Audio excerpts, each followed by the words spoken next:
like, no ma'am. I was putting on my shirt, I was putting on my shoes, grabbing my stuff, like, come out the door. He was like, oh, okay, boop, boop.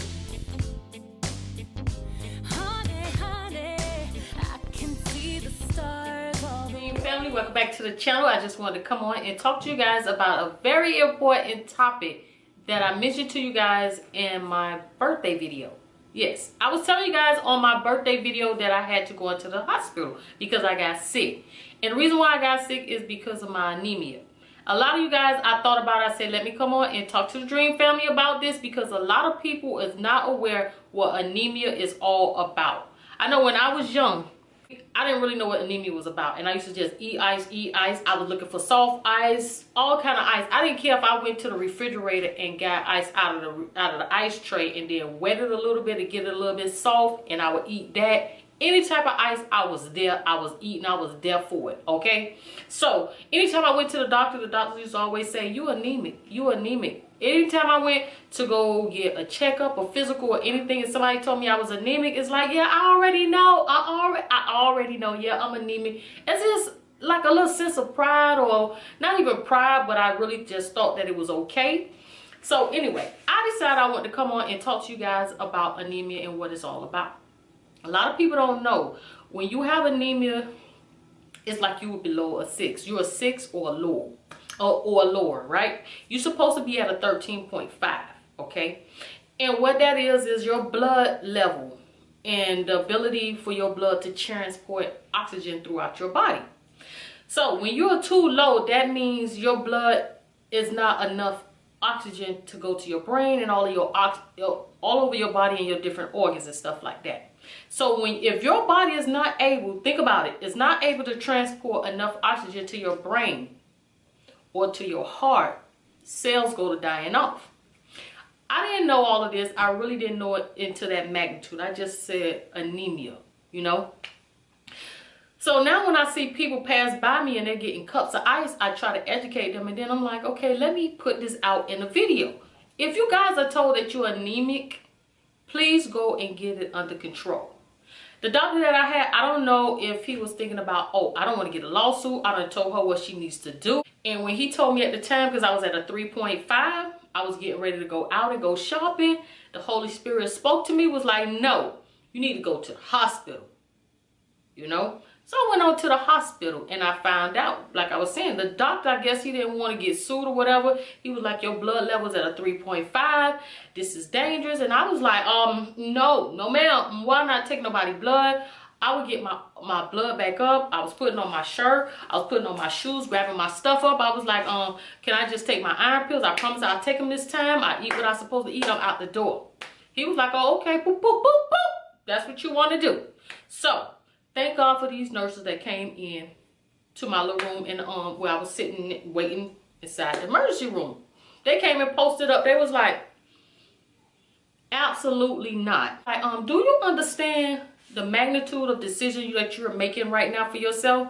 And I was like, he told me I was anemic, then my blood level was low, and I need a fusion and I don't want one. And I was gonna go home and take my iron pills. And they was like, ma'am, it's gonna take too long for your blood to build back up. And you can go into cardiac arrest. What? Yes, if enough oxygen is not going to your heart, cells die off, you can have a heart attack. Or either you can have a stroke and be trapped in your body for the rest of your life, and your son can come home and see you, and only thing you can move is your eyes, and you're trapped in your body for the rest of your life. You don't have to guess. While I started taking back off her shoes, put her purse back down, I was in tears, but I stayed, okay?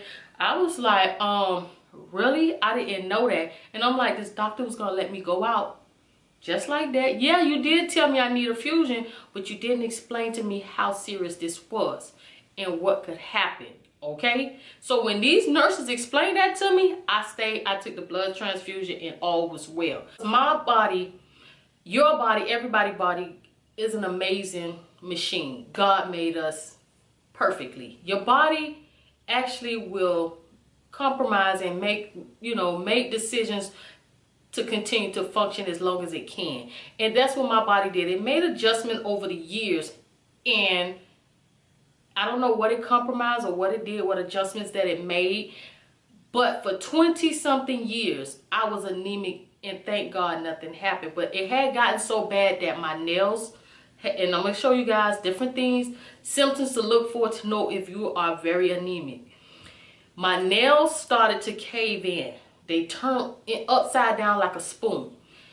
And then when I was going to the garbage can, I was trying to throw out the garbage, and it felt like I had ran a marathon. At that point, I got so out of breath and winded.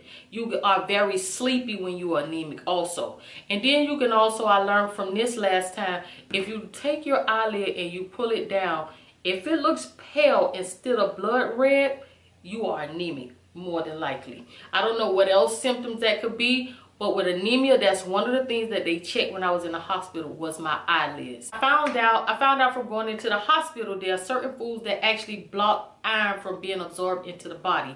And I did not know that. So I'm glad that I did go back and get my papers, my relief papers from the hospital that showed me different foods that you should eat and you should not eat, and different things that you should take or shouldn't take with iron. I also was taking the iron pills along with my Chase minerals and vitamins. I was taking it. I may have not taken it every day, but I was taking it quite regularly. But I found out from going into the hospital, there are certain foods that actually block iron from being absorbed into the body. And I did not know that. So I'm glad that I did go back and get my papers, my relief papers from the hospital that showed me different foods that you should eat and you should not eat, and different things that you should take or shouldn't take with iron. So anyway, I found out that milk actually coats the stomach and it blocks absorption of the iron. So you do not want to take your iron pills with milk, and that's what I was doing every day. I was drinking skim milk because I really love skim milk. I'm into fitness and health right now, transitioning and doing more healthy things and eating with my body and going to the gym. So a part of my diet was skim milk. So I was drinking the skim milk every day and stuff like that, and taking my iron pill because I was trying to figure out why is it that my iron dropped when I'm taking the Chase minerals and the iron pills and things like that. So that is what I found out, and I found out from the doctor and from reading the paper that you should actually take iron pills with orange juice because it helps the body to absorb the iron faster, and also tomato juice. I found out different foods that's good, like broccoli and things like that. All the leafy greens are good for you to eat. It helps with iron and things like that. So another thing that I wanted to let you guys know, with the doctor, the OBGYN, I was explaining to her that my blood level only went up to a 7. So I was afraid that when the month rolls around that my blood level was going to drop again. So she suggested the Biculture birth control pills, and the way that it works is you take the first 3 weeks of the birth control pills, which is the pink pills, but when you get to the last week, which is the blue, when your cycle is supposed to be coming on, she said that you're not supposed to take that one. Just get a new pack and just start back over. So if you continue to take these birth control, as long as you're taking them, you won't have a cycle. So if you guys feel like that's not healthy, that's not natural and things like that, but you're going through a situation where you're losing a lot of blood and you want your blood level to go back up, like with anemia like me, you don't have to keep doing this, but you can do it as long as, like, say for instance, like when I got out of hospital, I did, and my blood was still low at a 7 and I wanted it to go back up. You could take this to allow your blood level to build back up. That was the reason why I decided to do it, because I was like, I'm just going to take it so that my blood level can build back up and give me time to get my blood level back up by eating a better diet and taking my iron pills again, because I didn't want it to drop low and have to wind up taking a blood transfusion. I did get a iron fusion while I was in the hospital, and I'm supposed to see a hematologist so that I continue to get iron fusion as opposed to having to take iron pills 3 times a day, because the drawbacks of that is you become constipated and things like that, and some people don't like to take pills every day. So the other option is having a fusion by going to a hematologist. Besides the health issue with dealing with anemia and stopping your period, another reason besides the health issue for taking the birth control is stopping your cycle. I know for whoever don't agree and don't want to do it, that's fine. But everybody else that's here for it, another reason is because you might be going on vacation. It might be your boo birthday. It might be your birthday. You might have a track meet, a swimming meet, whatever it is, an event that you really don't need your period getting in the way. So if you do it ahead of time, you can go to the doctor, get a prescription, take these pills, and voila, at least for that moment, you don't have a cycle. And like I said, this is something that you guys are interested in. Take the time out, sit down and have this talk with your doctor, see what your doctor say. This is my disclaimer. Talk to your doctor. You don't have to take my word for it. I'm just sharing with you guys my experience and what anemia can do. It can actually cause you some serious damage or even death or something. So guys, make sure you take anemia very serious. Anyway guys, let me know in the comment section down below what next video you guys would be interested in seeing. Let me know if this helped you guys out. And follow me on Twitter and Instagram. You can find me as A Black Man's Dream. And as always, Dream Family, I really do appreciate you guys for stopping by. If you're not already a part of the family, make sure you click on the subscription button and the notification button down below. And you'll know each and every time the family is here. And I'll see you all in the next video.